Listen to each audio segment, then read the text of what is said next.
pessoal, dando sequência à apresentação, né, ao nosso estudo sobre biomas, ainda utilizando, né, algumas apresentações que foram enviadas, a gente vai falar um pouquinho hoje dos desertos e das pradarias, tá? O bioma deserto, ele é muito interessante, né? Sempre foi, assim, associado a momentos de peregrinação dos seres humanos, retiro, né? Aquela região sem nada, muito associada a isso. Essa é a localização do deserto, né? A faixa de localização dos desertos aqui na parte norte, aqui na parte sul.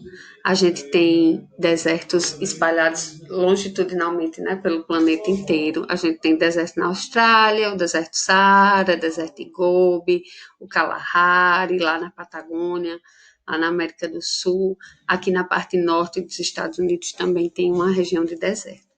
Então, é um bioma bem representado, né, em todos os continentes, tá? O clima do deserto, obviamente, é um clima quente, né, e seco.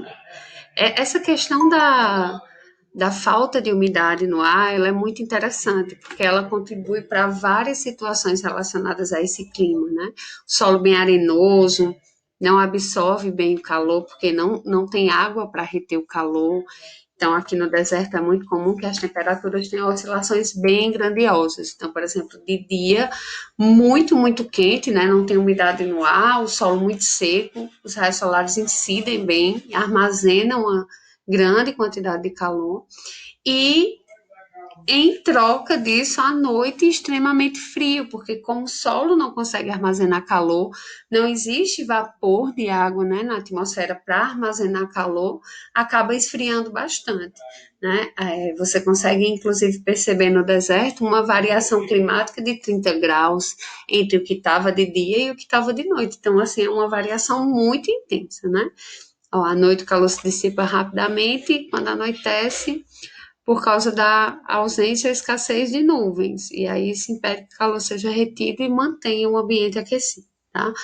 Exatamente o contrário daquilo que acontece à noite e muito diferente daquilo que vai acontecer, por exemplo, eu coloquei aqui só para vocês terem uma ideia, numa cidade litorânea, né, que tem uma grande taxa de evaporação de água e aí retém uma umidade no ar, retém nuvens e aí consegue armazenar o calor, a gente não sente essa variação tão pesada, tá?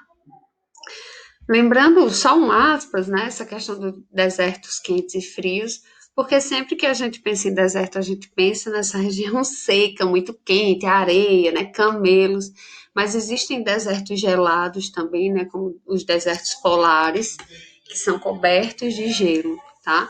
Então, aqui a gente vai falar muito na descrição do deserto árido, mas lembre-se que também existem desertos gelados. Lá nos polos, por exemplo, existem desertos, né, completamente cobertos de gelo, mas é um bioma bem diferente desse deserto que a gente vai colocar como bioma mundial, que é o deserto árido, o deserto quente, tá bom? Fauna e flora do deserto. Bom, o ambiente, né, muito quente, não retém praticamente água. Então, a fauna e a flora, eles precisam ser muito bem adaptados para essas condições, né, que são condições ambientais bem extremas. Então, de um modo geral, a flora, ela é constituída por plantas que conseguem armazenar água ou plantas que não têm uma necessidade tão grande de água, né? Então, as cactáceas, principalmente, os cactos de várias espécies, gramíneas, né, arbustos pequenininhos que conseguem perder as folhas, que conseguem ficar seco, mas conseguem sobreviver à demanda da necessidade de calor que exige no deserto, né? A vegetação que a gente classificou, né, essa vegetação que tem a capacidade de se adaptar a pouca quantidade de água, essa vegetação que tem a capacidade de trocar folhas por espinhos, né, que são as cactáceas, são chamadas de vegetação xerófila, ela é a mais adaptada para esse ambiente. Embora em alguns lugares do deserto, né, brotem fontes de água doce. Então, em volta dessas fontes, que são os oásis, a gente vai ter, claro, pela disponibilidade de água, uma vegetação um pouquinho mais frondosa, tá? E aí, espessa, muito, muito, muito, muito espaço, assim, espaçada, na verdade, desculpa. E aí a gente vai encontrar pontos de vegetação bem distantes uns dos outros, né, nessa parte mais árida aqui. Então percebam que mesmo na imagem a gente vê um solo muito rochoso, né, pedregoso, em alguns lugares barrento, um barro mais ressecado, e aí essa vegetação bem espaçada, tá? Além disso, vamos falar um pouquinho da fauna. A fauna, essa sim é que precisa ser adaptada. Então, os animais que habitam o deserto são animais assim fantásticos pela quantidade de estratégias que eles conseguiram desenvolver para habitar esse local. Né? Isso aí é muito interessante da gente pontuar. Então, por exemplo, basicamente ele vai ter uma fauna constituída por répteis, insetos, né, roedores, e também constituído por alguns mamíferos que vão conseguir se adaptar a essa condição. Então, por exemplo, a gente tem o rato canguru, que vai talvez passe a vida inteira aí sem tomar água, né? A água que existe no corpo dele advém de reações químicas, né, que acontecem e que acabam formando água como resíduo. Então ele se alimenta de sementes. E é assim que ele consegue se manter, né, hidratado, mas ele praticamente pode passar a vida inteira sem tomar água. Imagina o nível de adaptação desse ser vivo, né?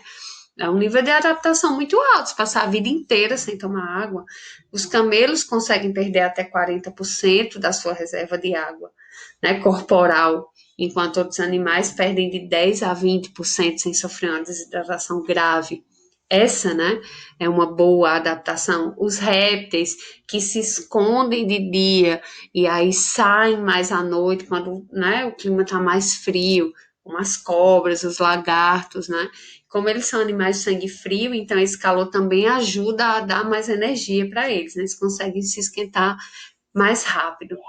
Além desses, né, desses animais, a gente tem também muitas aves, né, aves de rapina, aves caçadoras, muitos insetos de outras classes, né, não só escorpiões, e também outros invertebrados, tá? Fazem parte da fauna do deserto.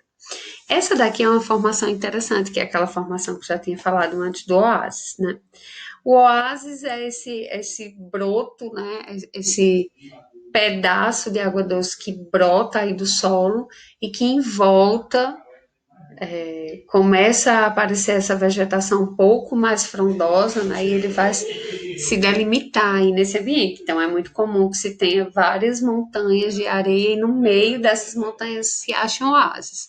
O oásis, inclusive, tornou-se, né, sinônimo de paraíso. Ah, cheguei a um oásis, quero ir para um oásis, porque de tão bonito, né, de tão belo, que é assim, no meio do nada se encontrar uma fonte, né, de água doce e essa vegetação bem diferenciada, tá? O deserto também é riquíssimo em recursos minerais, né? Boa parte do petróleo que existe no mundo está nessa região aí, nessas regiões áridas e semiáridas da África e do Oriente. Também tem outros minérios, e uma coisa que eu queria colocar sobre esse bioma que a gente não falou muito nos outros é sobre os povos que vivem no deserto, né? E eu coloquei aqui os beduínos. Beduínos, os tuaregs, são os povos nômades do deserto. Hoje não tão quanto antigamente, né? Não são tão nômades, existem acampamentos, são acampamentos mais fixos, mas são o povo do deserto, né? E aí eles acampam, né? Que vocês estão vendo alguns acampamentos, são barracas imensas. Eles usam muito da pele de cabras, que eles fazem criação, né? Da pecuária e de produtos vegetais, de origem de fibras vegetais, e aí fazem essas cabanas, são muito grandes, né? Bem amplas, bem organizadas, e vivem no deserto, né? Vivem da pecuária, do comércio, as mulheres daquilo que fazem em casa, enfim, são povos também bem adaptados a essa realidade do deserto, tá?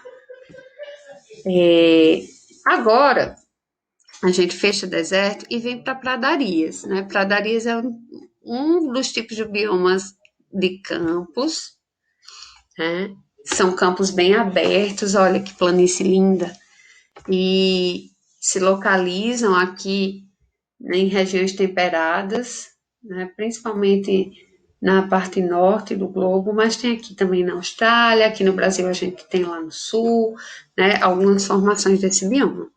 As pradarias, eles têm um tipo de vegetação herbácea fechada, né? Vou falar um pouquinho do clima, na verdade, né? Ele tem um climazinho temperado, com verões, né, mais chuvosos, assim, primaveras, inverno e outono mais seco, mas também um pouquinho mais frio. Tem dois tipos básicos de pradaria, segundo, né, o clima. A gente tem as pradarias tropicais, que são mais quentes e secas, e as pradarias temperadas, aquelas que estão em regiões temperadas, que variam um pouquinho entre o quente e o frio, tá?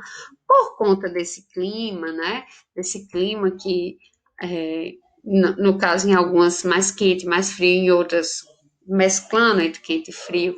E por causa também do relevo, a gente tem uma vegetação formada basicamente por gramíneas. Agora sim, a gente vai para a vegetação, né? É uma vegetação herbácea, né? Não muito alta. Então, tem uma cobertura vegetal rasteira, como eu já falei, né? Algumas gramíneas, e elas são desprovidas de árvores, de arbustos, né? De vegetações mais frondosas, tá? Então, aqui duas imagens que representam bem as pradarias, né? Esses campos mais abertos, bem abertos, né? O relevo é baixo, como as meninas colocaram aqui, estão vendo algum, né? Exemplo dessas planícies formadas aí, cobertas por gramíneas.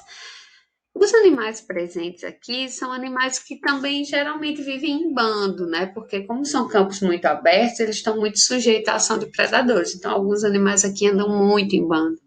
A gente tem ratos do mato, raposas, representando aí os mamíferos de pequeno e médio porte, búfalos, espécies de cabras, cabras selvagens, né? Belíssimas, lebres, cães da pradaria. Também tem várias aves que podem ou não, né, tá migrando em algumas estações, dependendo da localização, tá?